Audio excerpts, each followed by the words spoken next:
excited about today's episode of Beauty Bosses with the amazing Anna Harman. Welcome. Thank you so much for having me. I'm so happy that you're here. Anna is the founder and CEO of Studs, which has made a name for itself as a safe and cool and convenient way to get your ears pierced.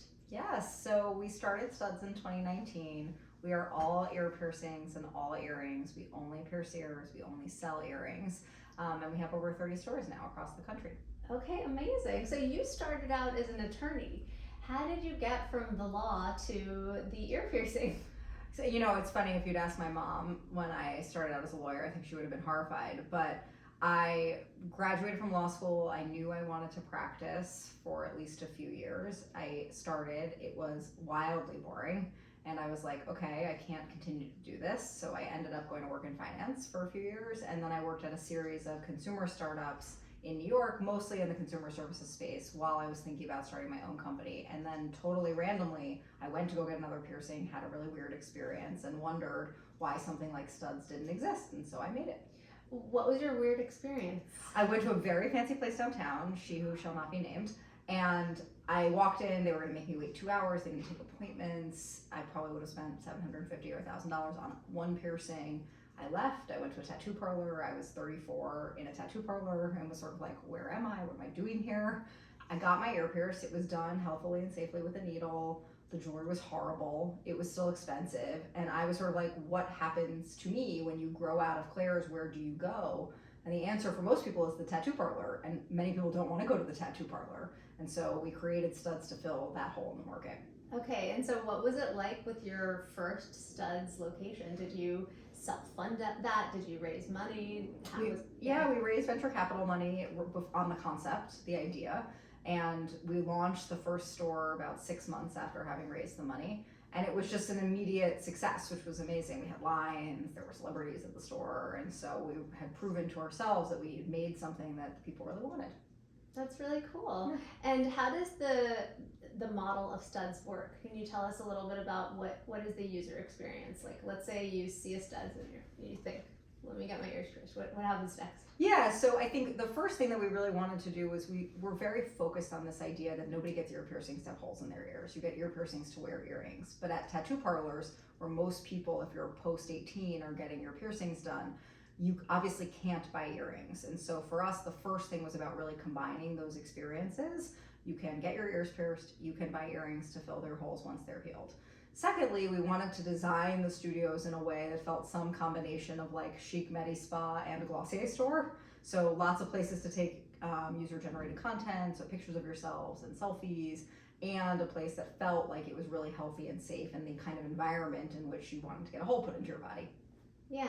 Do you have specific training protocols for the people who are doing the piercings, or how does that work? Yeah, so we run an apprenticeship program entirely internally. It's funny, there's no sort of like regulatory framework around piercing the way there is around becoming an esthetician, as an example, or becoming a manicurist. So we run a program that we've created entirely from scratch. We train all of our apprentices for 6 weeks. They're paid by Studs during that period of time.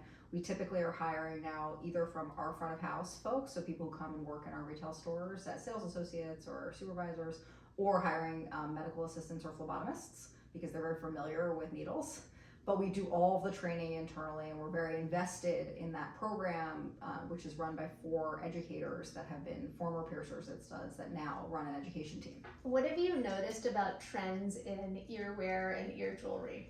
So I would just say more is more. I think as workplace norms have become more casual, it's really normalized to have many piercings and to wear all of your earrings at work. How many do you have? I have 9 now. Oh my God. I know, which is so funny because I feel like I also have so many more to go. But I remember when I graduated from law school and I was going to work at my firm, I had a cartilage piercing that I had gotten like when I was 16 on St. Mark's Place. And my mom was like, you have to take that out. And so I went to the dermatologist to have it removed because I didn't know how to take it out myself. And that would just never happen now, right? Nobody would take out earrings. Nobody would be like, I'm not getting a tattoo because of work. I think that's changed so tremendously that having this kind of self-expression moment is really common. What percentage of females versus males do you have in the stores? 90-10 female to male. And have you noticed trends in the types of earrings that people want? Do people want hoops or studs, or I've noticed some people with different earrings on both sides. Is that a thing? Yeah, so asymmetry is definitely a thing where people, you really... Which is funny because my whole life Yeah. is symmetry. I'm like Totally. getting stressed seeing the Yeah, exactly. But I've noticed that. Yeah, so asymmetry is definitely a thing. The other thing I think is call it piercings of the 90s are really back. The industrial piercing, right? The conch piercing, the tragus piercing, which are piercings like here and in the interior of your ear. And so I think people are into piercing culture and they're sort of hearkening back to the piercings that only counterculture people had 20 years ago. Ears are very beautiful from a plastic surgery standpoint, and they're surprisingly complex. I think many people don't think about all the anatomical landmarks of the lobule and the helix and the tragus and the caudal bowl. One of my one of my plastic surgery residency interviews, we had to carve ears out of a bar of soap. So I feel like maybe you could add that to your apprenticeship program. Yes, it's funny that you know all the terminology, obviously, right? Most people are not like, what's a helix? You would be surprised. Yeah. Okay, well, how did you scale from the first studs location to the next one? And when did you know that it was time from a business standpoint to scale? So we had a little bit of a weird hiccup because of COVID. So we opened the first location in November of 2019. It was like the Kentucky Derby. We were really off to the races. And then all of a sudden, we opened the second location in Hudson Yards here 2 weeks before COVID. And so we had to... Bad timing. Horrible timing. So we had to promptly stomp on the brakes. We spent probably a year to a year and a half very focused on building our e-commerce business, selling earrings. And then in mid-21, we really started opening stores again, but we started slowly because COVID was still a thing, which obviously feels now in some ways like a very distant memory, but wasn't then. And then we really meaningfully started expanding in 2022. Okay, and now you mentioned that you have over 30 locations. Are they all based on the Northeast, or where are you located? All throughout the country. So we have multiple stores in New York City, tons of stores in California, a store in Madison, Wisconsin. So we're really everywhere, and we aim to be at over 40 by the end of the year. What are your overall goals for the business? Where do you see ear jewelry and studs going? I think, we have so much wood to chop in terms of expansion in the US. There are 20,000 independent tattoo parlors in the US. And the two major incumbents, Claire's and Claire's primary competitor, a business called Piercing Pagoda, have 1,400 stores in North America and 500 respectively. So we have a ways to go in terms of expansion.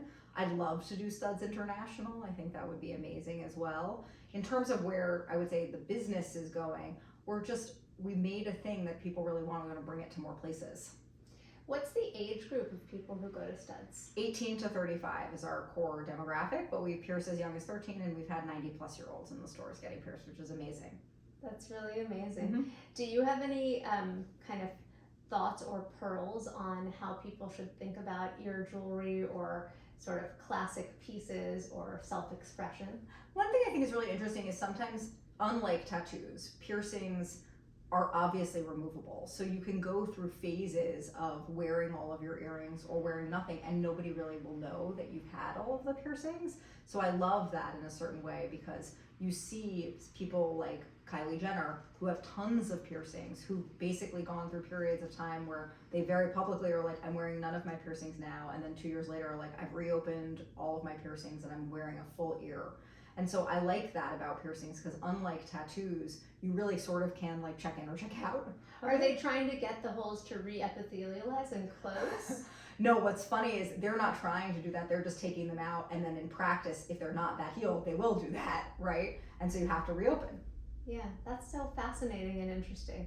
I always think about ear holes and piercings when it comes to torn earlobes, which need repair, or one thing that many people don't realize is you can do a little bit of hyaluronic acid-based filler, which I do, to help support beautiful earrings, which makes it more fun for them to show. Everyone can get a little bit at the bottom of the lobe, and then they'll plump up. Yeah, they plump up, and in some cultures, especially in Asia, a thick, chubby earlobe is considered fortuitous. It's like good fortune and prosperity. So amazing. Maybe something to lean into. Yeah. Studs bridges retail, healthcare, and fashion, which are kind of three unique worlds all brought together in a direct consumer format. How do you approach the intersection of those three things in a way that feels innovative? I think the first thing is both being appreciative that that's happening. To your point, we're putting a hole in somebody's ear. There's a lot of regulatory realities around that in our case differ state by state and county by county. And we have to be in compliance with all of those things. So we are operating what is effectively a little healthcare facility, right? Separately, I think we also have to still be able to make it fun, right? Because people aren't coming to have a clinical experience, they're coming to mark an occasion, to do something with their friends, etc. So we have to toe the line between those two things in a way that feels chic but clinical. Yeah. How do you handle adverse events and complications in a non-regulated setting? Like if somebody has redness, erythema, drainage, infection of the ear piercing site, what do you do? So I think the first thing is we are primarily oriented to producing great outcomes to begin with, right? So we have and we track all of our infection rates and have extremely low occurrences of that occurring. However, when it does happen, our piercers, who obviously are very experienced, having done thousands, in many cases tens of thousands of piercings, will evaluate if they think it's something that they can handle, and based on either adjusting jewelry and or advising the customer to remove the jewelry and let it heal and then come back, they will. If they don't feel like that, they'll say, hey, I think you need to go to your dermatologist, or I think you need to go to urgent care, and then we'll reimburse the customer for the service. That sounds very reasonable, yeah, because obviously there's plan A and then there's, right, plan B to Z. Totally, and I think having had now 9 piercings myself, there's a range of sort of problems. Some things are problems that you can solve at home, some things are problems that you could solve by removing the piercing, and some things are problems that you need a little help to solve. Do you see yourself going into other types of piercings, like nasal piercing, lip, eyebrow, etc.? So probably no. Technically, from a regulatory perspective, we could, like in many of the places where we are licensed, we would be allowed to do it, but we don't really see that as core to the brand.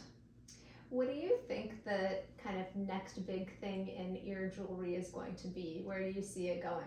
It's interesting. I think, one thing that I've thought is a really funny and interesting trend is earring jewelry that's connected to your AirPods. Like the idea that people have, cool. Jewelry that relates to the Apple products. And so some brands are beginning to do that, and we are curious about that. Yeah. I've also seen a lot of jewelry and ear jewels that are connected to each other. Yes. Like the interconnected chains and sort of a little bit of the hanging. Yes, exactly. I have one on that's sort of like that now with a chain. Exactly. Yeah. Do you source your own creative designs, or do you have a team that helps you find what's new and cool out there on the marketplace? We do all of our design internally. Our merchandising team does that. We obviously do things like trend forecasting and trying to understand what we believe will work, both because it's cool in the market but also relevant for our customer, but we make everything ourselves.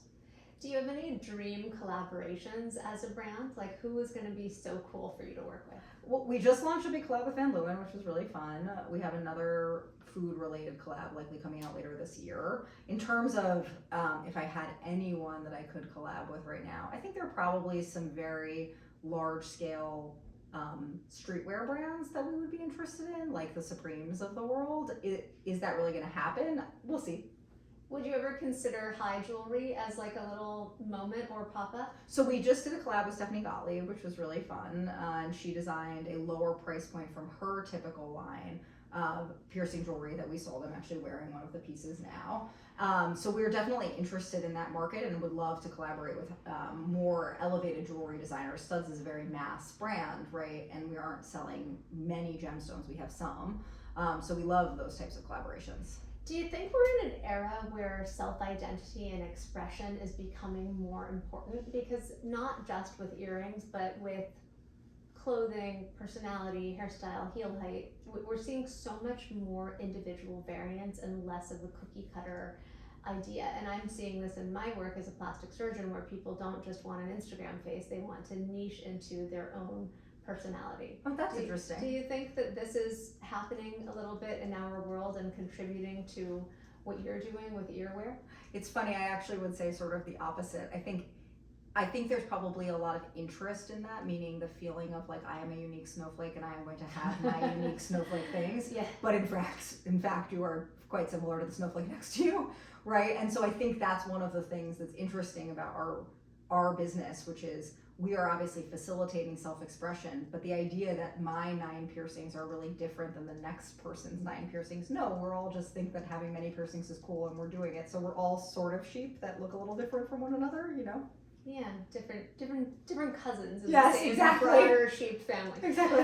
What are the 3 most popular earring styles these days at Studs or writ large, if you know? Yeah, so we're pearls are very in, which is amazing, and then we just introduced a birthstone collection in the beginning of the year, and that has been, I would say, much more popular than we anticipated. I think that's because both people, to your point around individuality, I think people are thinking about things like that more than they even might have used to. So for me, I'm a Capricorn's birthstone is a garnet, and I'm like interested in getting that in a way that if you'd asked me 5 or 10 years ago, I might not do that, because I think it's a small sort of speck of individuality amongst something that feels generic.